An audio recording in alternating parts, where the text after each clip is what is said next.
And they do all kinds of great stuff with PET scans. The picture on the left here is to show you once again what your mom told you, don't smoke please, because here's a picture that shows normal person's organs and then a person who's an avid smoker, their organs. You notice there's not a lot of blood flow going to some of those organs, okay, including your brain. Please don't smoke. Is a pair of PET scans for a person before and after they've undergone chemotherapy for bone marrow cancer. And here they were trying to assess, does the chemotherapy work?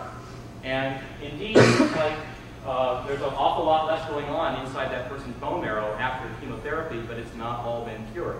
And what an amazing tool that is, because sometimes, and I don't know how many of you have been unlucky to have a person in your family or a friend who's gone through cancer treatment, but you often go months wanting to know whether or not the cancer treatment was effective, and you don't really know until it has come back. And so now, in more or less real time, you can monitor the progress of trying to kill off that cancer through a PET scan.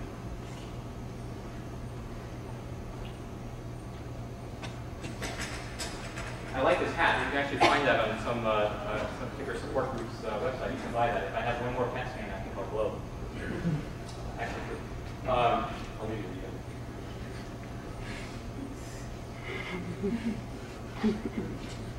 The other place we can commonly see antimatter is in cosmic rays. There are constantly particles being hitting us from the upper atmosphere, from outer space, all the time. And these cosmic rays have tremendous amounts of energy, and they unleash huge showers of particles that are coming down and hitting you. There are about 1,000 muons and anti-muons hitting you every second, just in the area of one hand. So your whole body, several thousand. And there are constantly antiparticles in that collection, too. For those of you who are not very familiar with cosmic rays, think of the aurora borealis or the northern lights. That's a visible way of saying I saw some cosmic rays, because that shower of particles is emitting light as it hits the upper atmosphere. There are always particles hitting us. We don't even know it.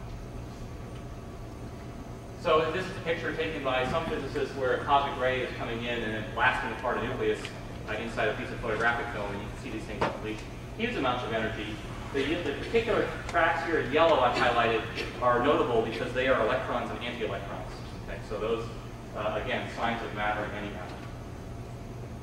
And this is the inverse of the thing that's talked about in the movie. In the movie, they're very worried about matter and antimatter annihilating and making energy. This is a quantum of energy, a photon, that's been splitting up in the path of this photographic film and making an electron and an anti-electron. We also study anti-electrons and anti-protons all the time in accelerators. There are lots of accelerators around the world that produce antimatter, not just CERN. In fact, CERN is not the one that produces the most antimatter. That's at Fermilab.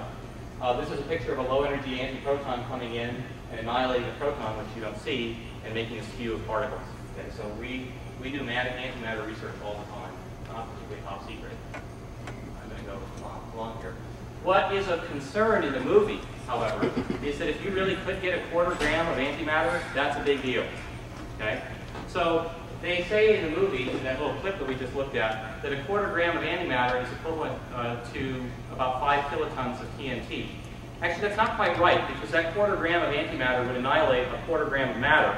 So you get to take credit for twice the amount of mass that you'd be annihilating. That's a 10 kiloton bomb.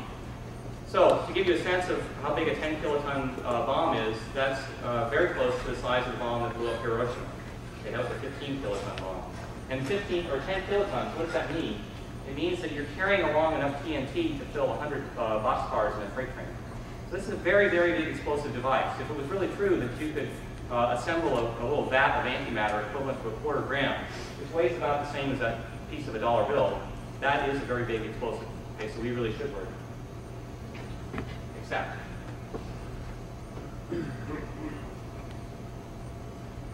It turns out, at our current rate of production of antiprotons at Fermilab, which is the largest factory for antimatter, it would take us about 109 million years to make a 1/4 gram of antimatter.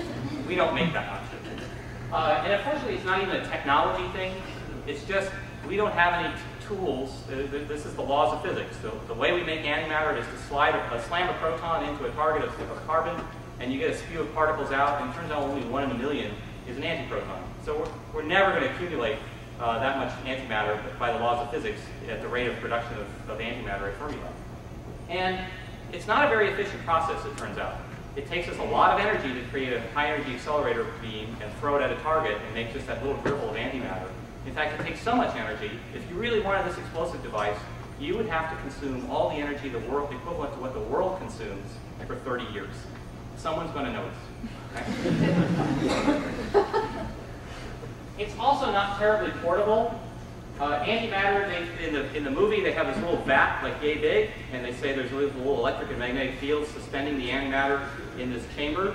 Well, you need to have the electric and magnetic fields there because if it touches the walls of the container, of course, it's going to annihilate the walls, and that's very bad for the bomb layer, so we don't want that.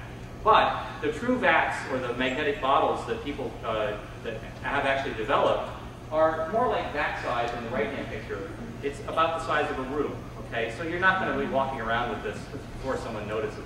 And furthermore, you can't shut it off, right? Because otherwise the antimatter hits the walls. And the real research to do kind of magnetic trapping or even laser trapping of atoms is pretty cutting-edge stuff. That was a Nobel Prize in 1997 by Stephen Chu, who is now our Secretary of Energy. And it's still an active area of research. Trapping and containing single atoms or single particles or even clouds of particles is right at the forefront of physics. People don't walk around with little bottles in their pocket. So if you're interested, there are faculty here at UT that do this kind of work.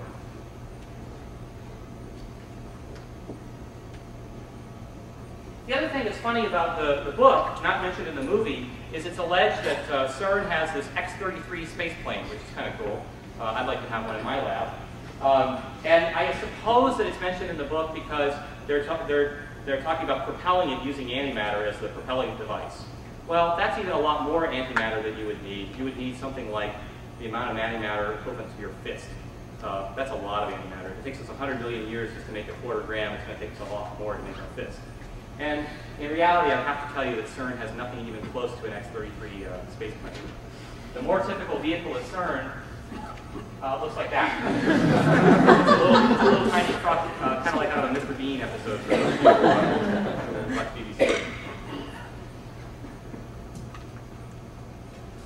But antimatter is an important area of research in physics. The reason we care about it is because all of our models of how the Big Bang actually unfolded would be involving huge amounts of matter and huge amounts of antimatter in roughly equal proportions. In fact, exactly equal proportions. And everything we know about how to write down a theory for particle physics has equal amounts of matter and antimatter. So it's kind of a mystery to us in physics why we don't have any antimatter today. When Neil Armstrong stepped out on the moon, he didn't blow up. The moon was made of matter too. And so somehow we live either in a localized part of the universe that's only full of matter, or all the antimatter has disappeared. So this is an active area of research, and we all wonder why everything didn't annihilate, or how is it that we ended up with that last little trace of matter that's left over.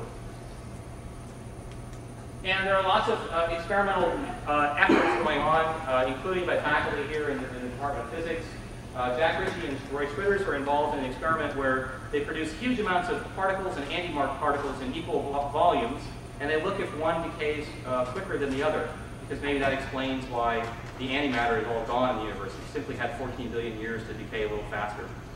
Carl Lang and myself are involved in an experiment doing the same kind of thing involving neutrinos, wondering, do neutrinos go away any faster than antineutrinos? So far, no one has a smoking gun that really suggests we can explain why the matter is gone. The matter is left over in the universe and not the antimatter. If you have any ideas, let us know. Okay. The other thing that's mentioned in that film clip is this thing called the God particle. This is more or less taken as out of a book by a Nobel Prize-winning physicist, Leon Letterman, who was writing about frontier research in particle physics. Actually, he never called it the God particle. He called it the goddamn particle. It's because he'd been on a lifelong quest to find this thing. It's really hard to find. If people had found it, you would have known. And so, unfortunately, that got edited by a publisher, and it goes by the name the God particle now.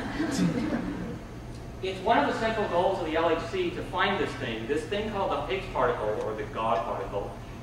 It was conjectured back in the 60s to explain why all the other particles have mass. There's this great theory of elementary particle physics. It works beautifully well. The mathematics is so satisfying, and people are very happy to know that we have a unifying theory of particle physics, except there's one problem.